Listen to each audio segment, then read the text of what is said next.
பம்பரம் கரெக்டாக விட்டா என்ன தெரியுங்க? வாங்கி தரீங்களா? நீ விடுவியா அது மாதிரி? கரெக்டாக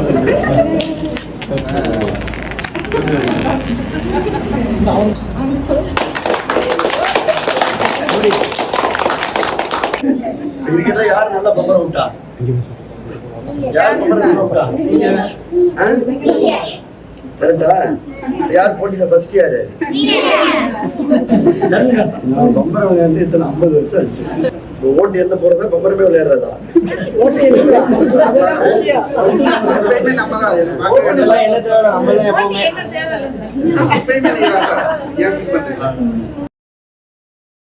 சிறுமிகளோடு சேர்ந்து பம்பரம் விளையாடி இருக்காரு முன்னாள் அமைச்சர். சொன்னபடியே செய்து காட்டி இருக்காரு முன்னாள் அமைச்சர் சி விஜயபாஸ்கர். விராலிமலை கோடாலிக்குடி அருகில் கழக இல்லா விழாவுக்கு சென்ற இடத்தில் சிறுவர்கள் பம்பரம் விளையாடி கொண்டிருந்ததை பார்த்து நானும் பம்பரம் சுற்ற வரேன் அப்படின்னு சொல்லி முன்னாள் அமைச்சர் விஜயபாஸ்கர் அவரு சொல்லி இருக்காரு. இத பார்த்து சிறுமிகள் ரொம்ப உற்சாகம் அடைஞ்சிருக்காங்க. உங்களால பம்பரம் சுற்ற முடியாதுன்னு சவால் விட்டிருக்காங்க.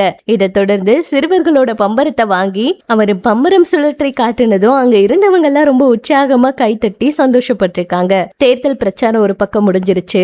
எல்லாருமே ஓய்வெடுக்க செஞ்சிருக்காங்க. இந்த நிலையில முன்னாள் அமைச்சர் விஜயபாஸ்கர் அவரு தொகுதி மக்களோட நேரத்தை செலவழிக்கிறாரு. இதுதான் என்னோட மகிழ்ச்சின்னு சொல்லியிருக்காரு.